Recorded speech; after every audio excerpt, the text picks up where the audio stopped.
When we pick an item off the grocery shelf, for most of us, very little thought is given to its origins and story. But no food arrives on our shelves sterile. Each piece of food that we put in our cart was planted or born, tended to and fed, cared for, harvested, and made. It began and ended somewhere. Someone's hands touched it, someone's hands made it. I think I'll most likely continue to ponder this food pathway for all my days on earth because the language of food is simply one that I speak. Though my Italian may be still incredibly infantile, I am able to communicate with friends here and there, near and far, through food and through the food stuff that we bring to our table. Today I want to share with you one of the most special foods to me, gnocchi. The ricotta gnocchi that we're making today is made with just fresh ricotta, a few eggs, a pinch of salt, some pecorino romano cheese, and semolina flour. When I first visited Italy 15 years ago, I arrived weary and tired. A kind woman took me into a restaurant even though it was closed, and she served me a plate of gnocchi. 15 years later, and I still remember exactly how delicious it was. I didn't know what it was as I ate it. I couldn't figure out, was it a vegetable or a pasta? I stopped trying to. Instead, I just sunk deep into my seat and I spooned up a pillow of gnocchi and sauce onto my spoon, savoring each bite.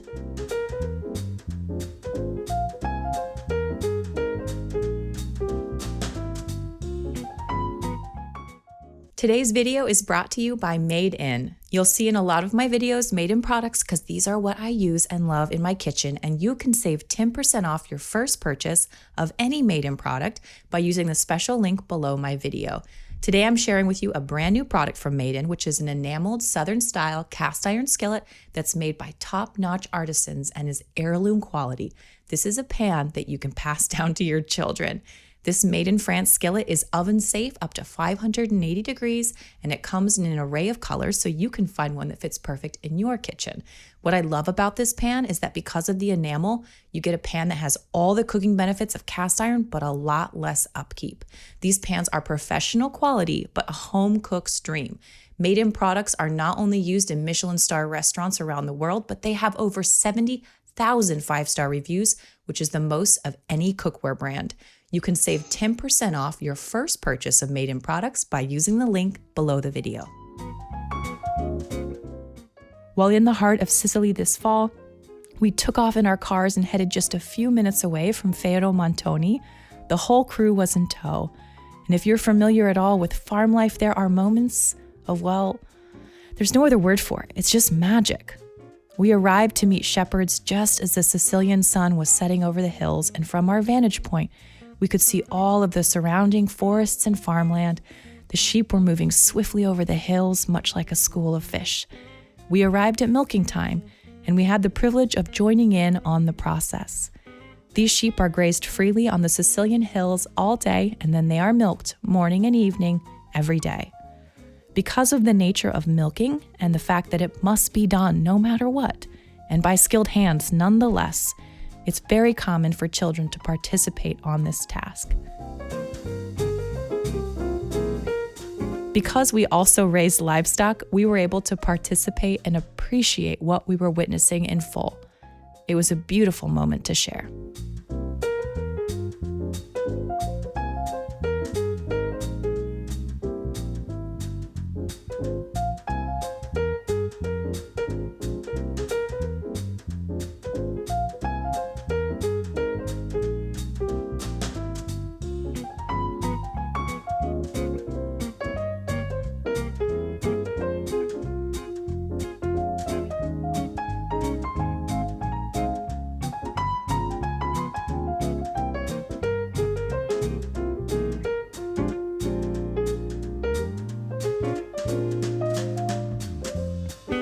After milking, we traveled back to Feudo, Montoni. The sun was well below the hills at this point. The shepherds wanted to share with us how they still made a traditional farmer's cheese and ricotta, the old world way. This evening's milk was added to a large pot and heated before rennet is added. Like any other cheese, the curds are then allowed to set, they are cut, and the curds are removed from the whey. This is farmer's cheese. The whey is then heated up, cream is added, and the ricotta floats to the top of the pot.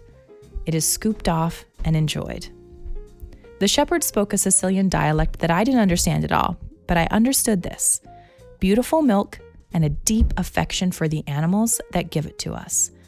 A community of people standing around a pot and just watching it boil, enjoying the fellowship and the wine and the task at hand. Food is like fire. It draws us in. It captivates all our attention. No one at Feudo Montoni this night was not by this pot of milk. It fills our time with simply just being in its presence. It's a shared experience, a shared language, and ultimately a shared love.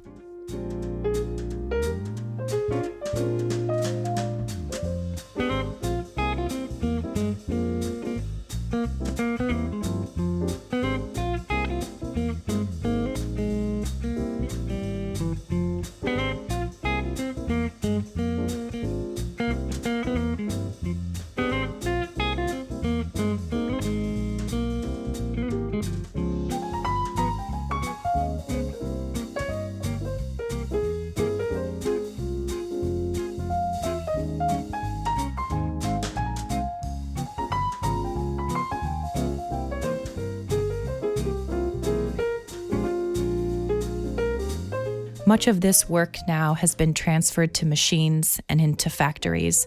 There are very few shepherds who still make their ricotta and farmer's cheese in this very traditional way, with their own hands, in the outside air, with a circle of friends around.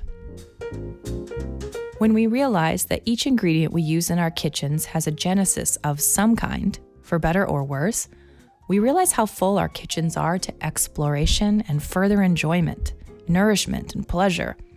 I first learned how to make gnocchi in Tuscany, and further north, they used potatoes instead of ricotta and no eggs to make their gnocchi, but no mind. Either version are equally delicious. The dough should feel soft in your hands.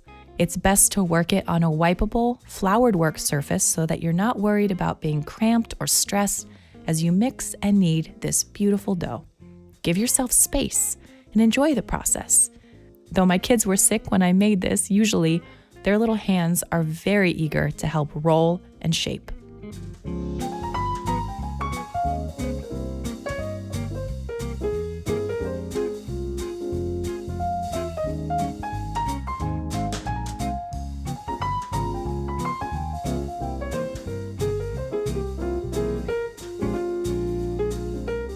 I break my gnocchi into manageable sized pieces and then roll it, trying to keep my hands as parallel as possible to the table.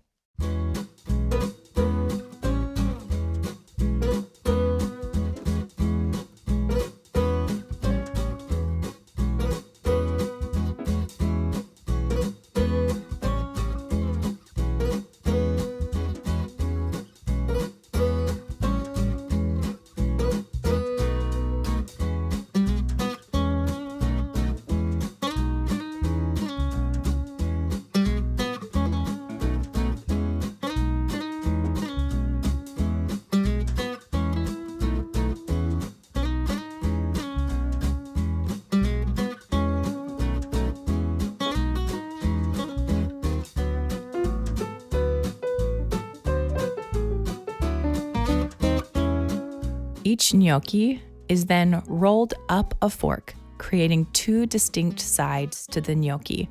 One will end up with the fork indentation, and the other one with the indentation of my fingertip that I use to roll it up. I intentionally press it in. This will give us pockets for the sauce to cling to, which is very, very important.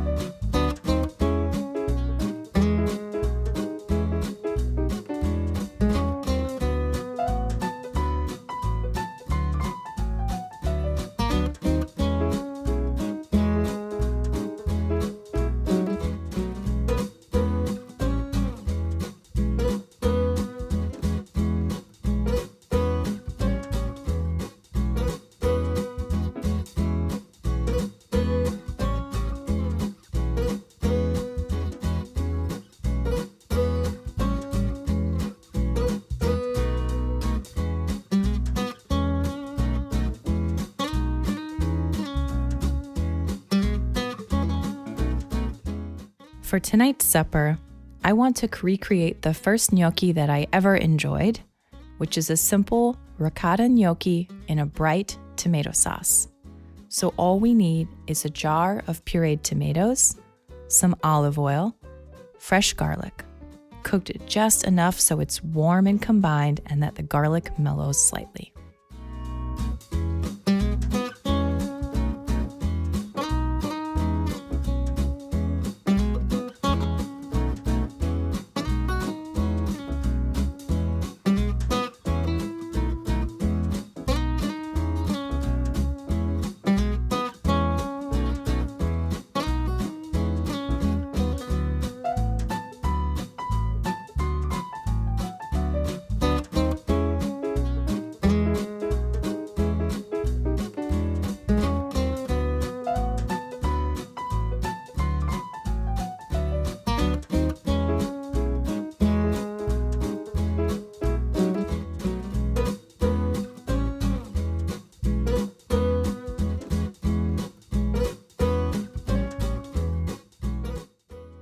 It felt only fitting to enjoy our Southern Italian gnocchi made with fresh ricotta from a local farm in homage to our Sicilian shepherd friends with a bottle of their wine, Feudo Montoni. Salute.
In Sicily and in our own kitchen, we harvest large bunches of oregano from the herb garden each year.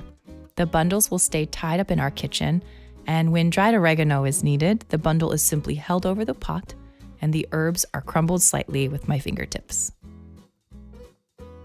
That's about as simple of a sauce as you can make, but it's so good. Ricotta gnocchi can be frozen, but as most things, it is best fresh. It needs to be boiled in salted water for just 2 minutes, and you'll know it's done because it'll float up to the surface. Then all that's left to do is scoop it up and add it to your sauce.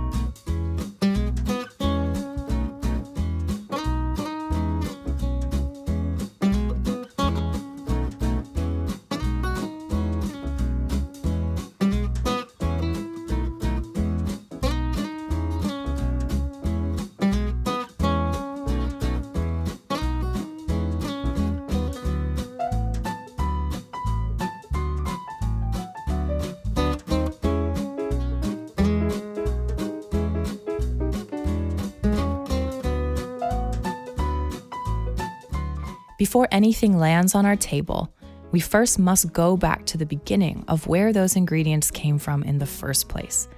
The story of the food is part of the DNA of the recipes that we make. Somehow, ingredients can tell if your hands cook them with love, with respect and tenderness. Call me crazy, but there's a reason that cooks have said for many years, passion is the most important ingredient we can add.